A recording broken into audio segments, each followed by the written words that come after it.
IPL 2025 first మ్యాచ్లోనే defending champion Kolkata Knight రైడర్స్కు shock తగిలింది.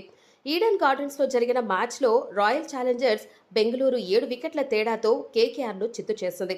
ఐపీఎల్ 2024లో కేకేఆర్ టైటిల్ గెలవడంలో ఫీల్ సాల్ట్ కీలక పాత్ర పోషించాడు. ఈ సీజన్లో ఆర్సీబీతో చేరిన అతను కేకేఆర్ పైనే చెలరేగాడు. కోహ్లీతో కలిసి ఓపెనర్గా బరిలో దిగిన సాల్ట్ రెచ్చిపోయాడు. బౌండరీలతో విరుచుకుపడ్డాడు. కోహ్లీ కూడా విధ్వంసానికి దిగాడు.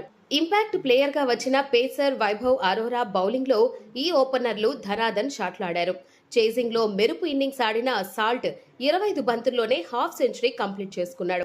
ముఖ్యంగా మిస్టరీ స్పిన్నర్ వరుణ్ చక్రవర్తి ఓవర్లో సాల్ట్ వరుసగా 4-6, 4-4 బాదడం విశేషం.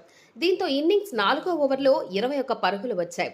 ఆ వెంటనే స్పిన్నర్ జాన్సన్ బౌలింగ్లో కోహ్లీ వరుసగా 2 సూపర్ సిక్స్లు కొట్టాడు. పవర్ ప్లేలోనే 80 పరుగులు చేసిన ఆర్సీబీ విజయాన్ని ఖాయం చేసుకుంది. హాఫ్ సెంచరీ తరువాత వరుణ్ బౌలింగ్లో సాల్ట్ అవుట్ అయ్యాడు. 31 బంతుల్లోనే సాల్ట్ 59 పరుగులు చేశాడు. 4 ఫోర్లు 3 సిక్సర్లు కొట్టాడు. ఆ తరువాత కెప్టెన్ రజిత్ పటిదార్ ఊచకోత కొనసాగించాడు. హర్షిత్ రాణా ఓవర్లో రజిత్ 4 ఫోర్లు కొట్టాడు. రజిత్ పెవిలియన్ చేరిన కోహ్లీ చివరి వరకు నిలబడి జట్టును గెలిపించాడు. విరాట్ 36 బంతుల్లో అజేయంగా 59 పరుగులు చేశాడు. మొదట కేకేఆర్ 174కి 8 స్కోరు చేసింది. కెప్టెన్ రహనే విధ్వంసాన్ని చూపించాడు. రహనే 2.0 స్టైల్లో బ్యాటింగ్ కొనసాగిస్తూ అలవోకగా భారీ షాట్లు బాదాడు. మరో ఎండ్లో నెరైన్ కూడా బౌండరీల వేట కొనసాగించాడు. ఈ జోడీ సెకండ్ వికెట్కు 103 పరుగులు భాగస్వామ్యం నెలకొంది. 9.5 ఓవర్లకు 107/1తో నిలిచిన కేకేఆర్ ఈజీగా 200కు పైగా స్కోర్ చేస్తుందనిపించింది. కానీ ఆర్సీబీ బౌలర్లు గొప్పగా పుంజుకున్నారు.